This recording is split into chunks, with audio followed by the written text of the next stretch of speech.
Bonjour, bonsoir et bienvenue pour ce 44e numéro du Rendez-vous Ciné. Je suis comme d'habitude en compagnie de Blue Torch. Comment vas-tu? Et ça va, comme toujours. Ravi d'être là après 3 semaines d'absence sur la chaîne de ma part. Vous m'envoyez navré d'ailleurs. En effet, mais il s'est passé énormément de choses pendant ces 3 semaines et pas beaucoup de sommeil de mon côté.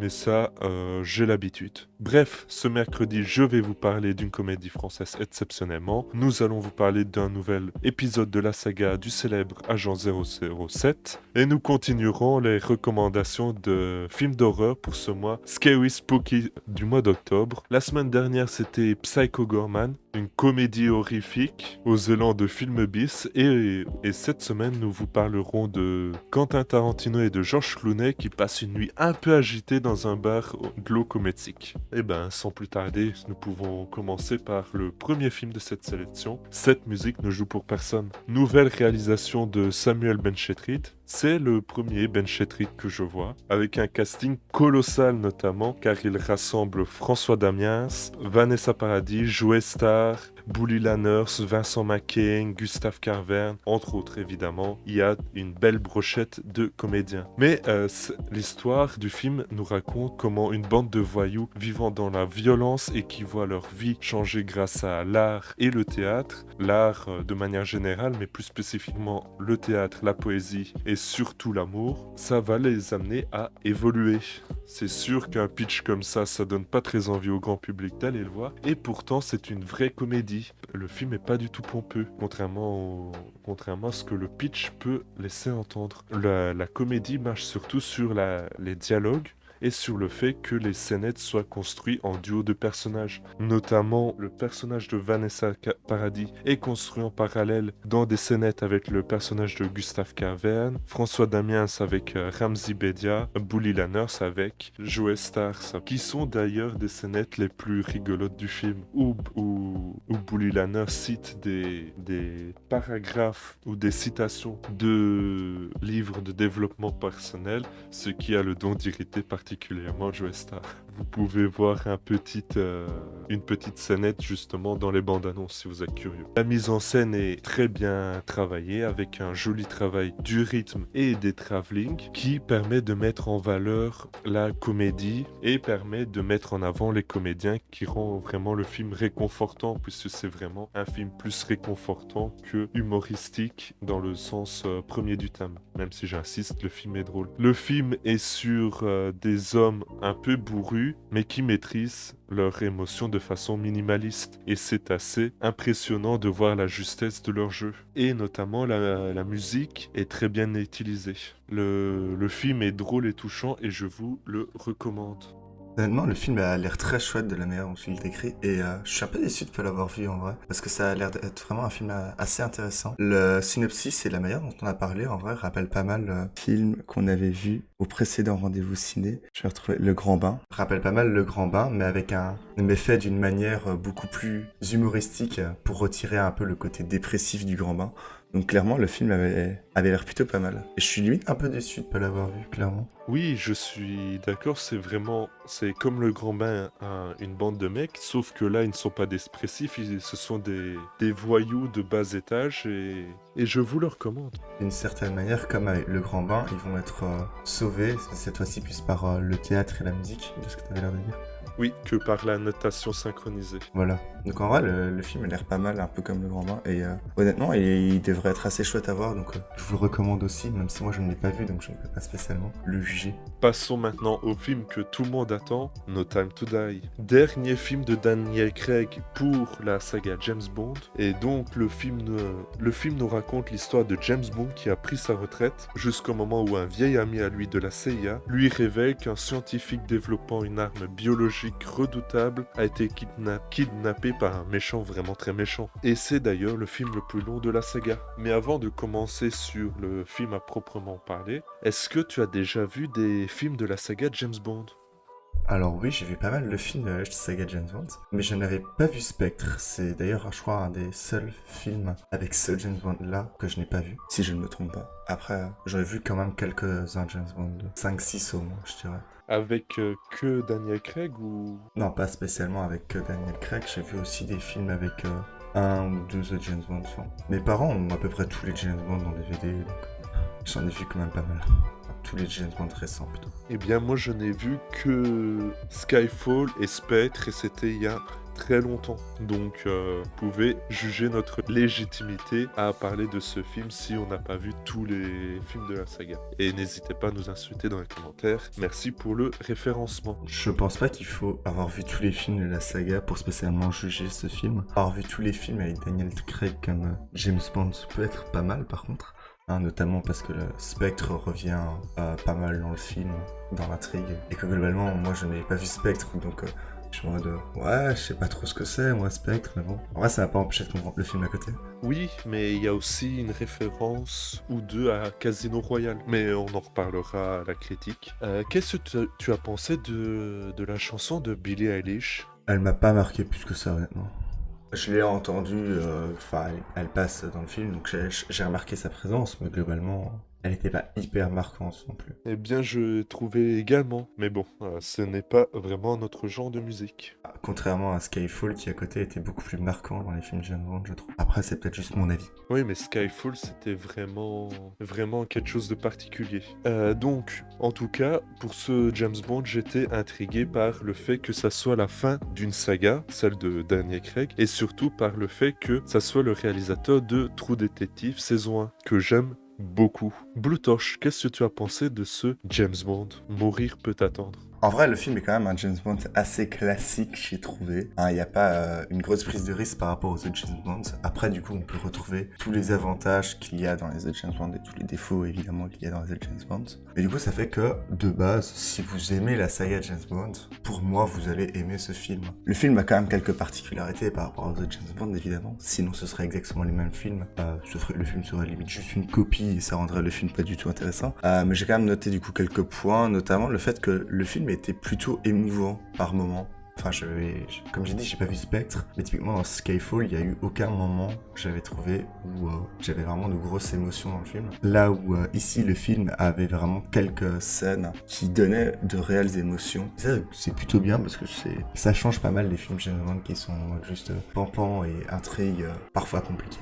Le film est d'ailleurs plutôt simple à comprendre, hein, vu que j'ai pas vu Spectre au début, j'avais un peu peur de ne pas comprendre, et le début était quand même assez bordélique, avec l'intrigue qui allait dans tous les sens et qui revenait beaucoup au niveau de Spectre. Si je sais qu'au début j'avais vraiment un peu de mal à comprendre, mais assez vite, et au final, en même temps que James Bond, on arrive à assez facilement comprendre ce qui se passe, et à pas mal comprendre au final tout le reste de l'intrigue, et comprendre ce qui se passe. Mais ça fait que du coup l'intrigue est peut-être un peu simple, hein. Juste le début qui est vraiment assez compliqué, et à la fin l'intrigue devient un peu simple avec le méchant très méchant qui a volé l'arme ultime, enfin l'assassin parfait qui dit. Je trouve pas que c'est vraiment un assassin parfait, moi. J'ai noté du coup au fait que le film était plutôt long également au début.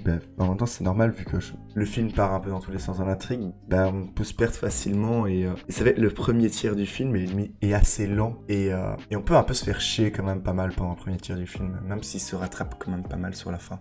Mais voilà, sinon j'ai même pas spécialement plus à dire sur le film. Il est quand même plutôt bon, mais bon, ça reste un James Bond assez classique, avec quand même quelques défauts.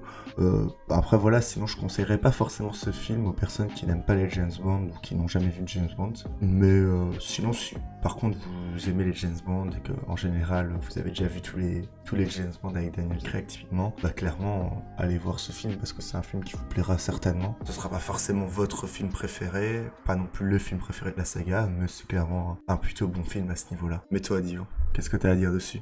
Eh bien, avant toute chose, je tiens à préciser qu'il faut absolument avoir vu Spectre pour pouvoir voir ce film, puisque déjà une bonne partie est basée sur l'organisation Spectre, et en plus toute la romance avec le personnage de Léa Seydoux vient directement de Spectre. Donc pour avoir un développement complet de la relation, il faut avoir vu le film.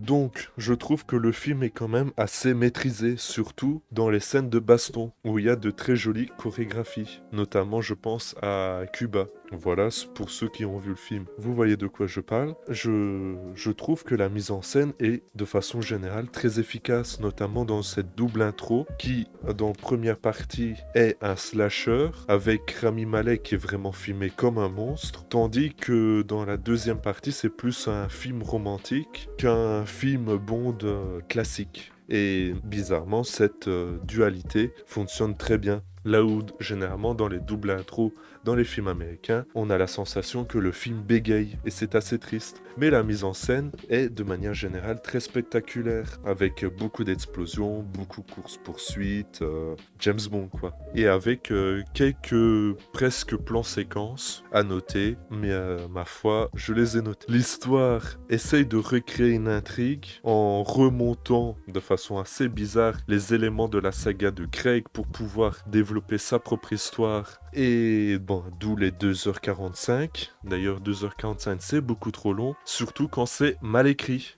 et que ça prend la peine que de survoler les thèmes en même temps.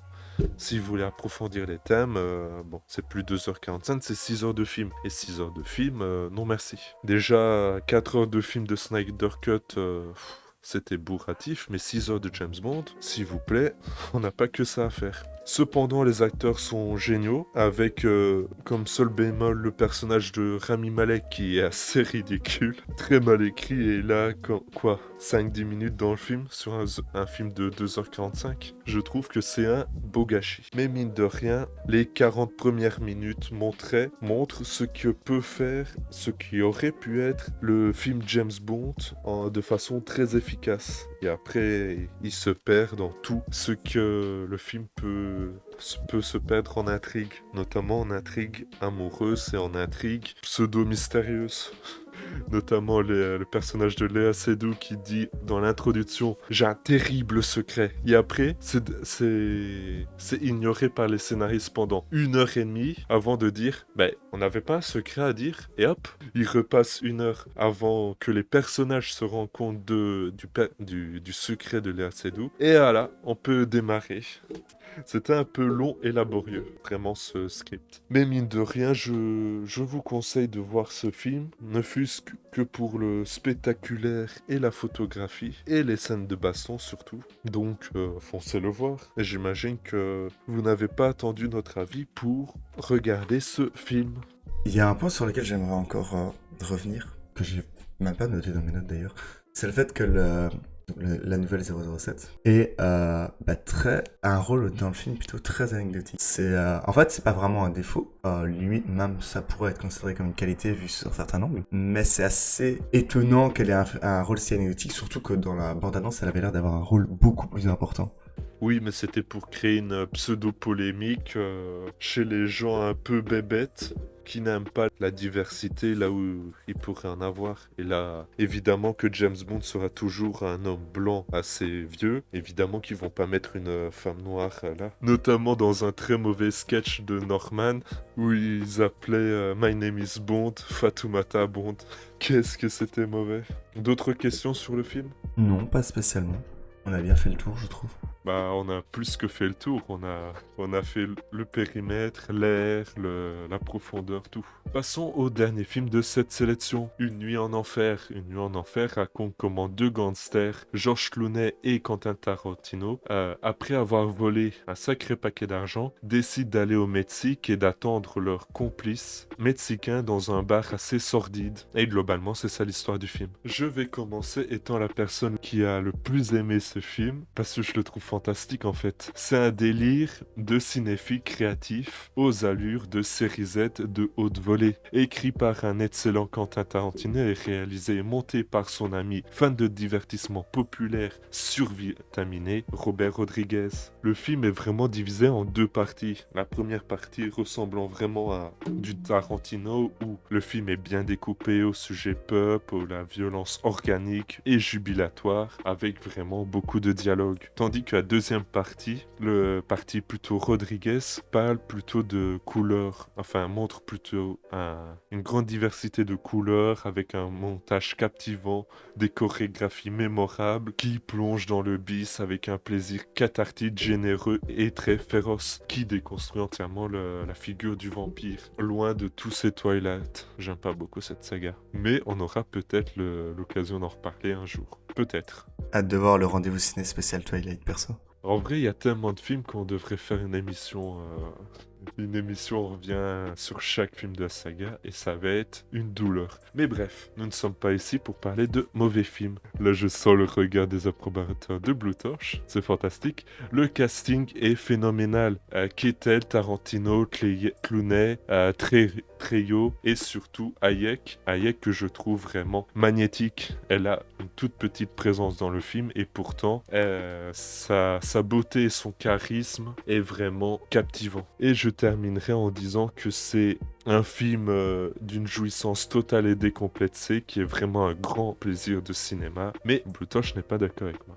C'est très simple, en fait, pour moi, le film est très nul. Il y a même pas plus à dire sur le film, au final. Mais du coup, il est nul, mais ça en fait, par contre, un très bon nanar. Et ça, pour le coup, si tu prends le film d'un point de vue nanardesque, bah, le film est très bon. Sauf que moi, je n'aime pas du tout les nanars, donc je vais critiquer le film totalement au premier degré et vous expliquer pourquoi le film est à chier. En fait, il faut savoir que j'ai rarement vu un film aussi nul parce que les autres films que j'ai détestés sur la chaîne, c'est soit des films qui m'énervaient à les voir comme Mommy, soit des films qui étaient juste très chiants comme A Ghost Story. Là, le film est juste nul parce que rien n'est réussi dans le film. Le film d'à parler est divisé plus ou moins en deux parties. Une partie plutôt classique et qui, pour le coup, en vrai, est assez correcte. À ce stade, le film méritait un genre 4-5 sur 10 à peu près. Mais voilà, c'est pas ouf non plus. Le film faisait un peu penser à The Devil's Reject à ce stade, mais en un peu moins bien, en moins intéressant. Un peu moins bien monté aussi, avec certains choix réalistiques assez douteux, notamment quand on voit le plan de la voiture et après le coffre qui devient transparent pour voir la femme dans le coffre. Alors que globalement, il montrait juste la femme 2 minutes plus tard qui était dans le coffre. Ou même il ne le disait pas, on se doutait très bien qu'il y avait une femme dans le coffre. Enfin, il n'y avait même pas besoin de le montrer. Bah, pas forcément. Après l'événement de la pompe à essence, on voit certains personnages s'enfuir et donc peut-être préciser ça, c'était intéressant. Oui, mais c'est quand même montré 2 minutes après qu'elle est dans le coffre. En montrant une scène totalement bien, où ils ouvrent juste le coffre et il y a la femme dans le coffre. Il n'y a rien de douteux dans cette scène-là et ça montrait très bien. Ah, bah il y a la femme dans le coffre, c'est la femme qu'ils ont parlé au début. C'est bon, pas besoin de nous expliquer 2 minutes à l'avance qu'elle est dans le coffre avec un espèce de fondu sur le coffre ultra chelou. Par contre, là où je te rejoins sur cet effet un effet de réalisation problématique, c'est l'insertion d'images épileptiques sur un cadavre un peu plus tard dans le film, que j'ai vraiment détesté. Mais sinon, du coup, après la deuxième partie, là, le film parle totalement en freestyle, genre... déjà, il devient un film de série Z, bizarre, moche en plus. Enfin, le film est assez moche. Après, bon, le film est assez vieux.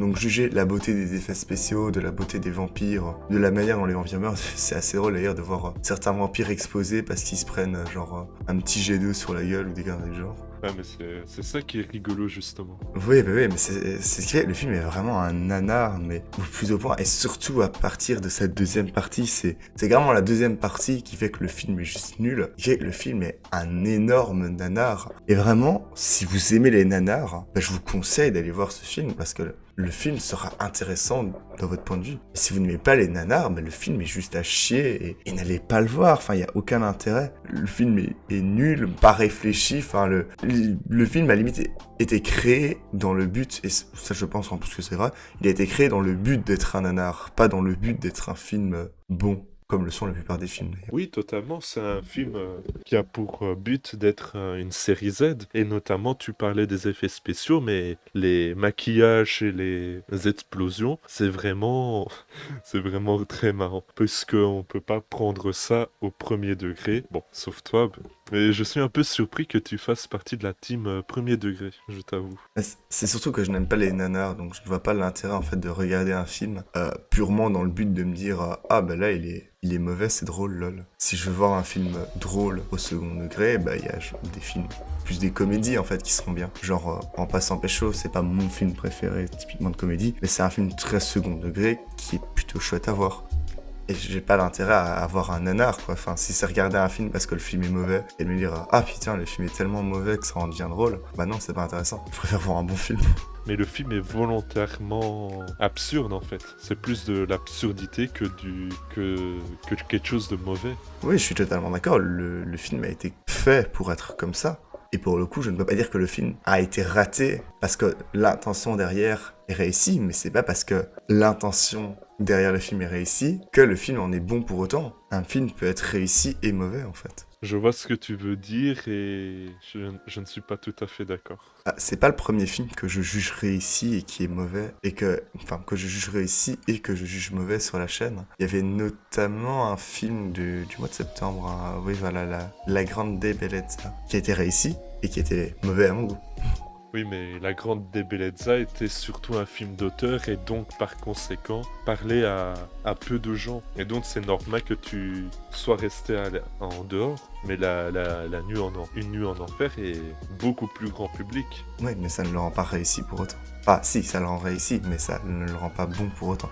N'hésitez pas à faire votre propre avis, car vous l'avez compris, Blue Torch trouve que c'est un mauvais film, alors que moi je trouve que c'est un gigantesque plaisir de cinéma au rebord, décérébré, mais très maîtrisé, surtout dans ses effets. Donc, comme quoi, on n'est pas d'accord. Donc vraiment, faites-vous votre avis. Si vous voulez rigoler un peu pour ce mois Scary Spooky, qui est le mois d'octobre, n'hésitez pas à le regarder, puisque mine de rien, ça parle de vampires, et les vampires, ça fait peur.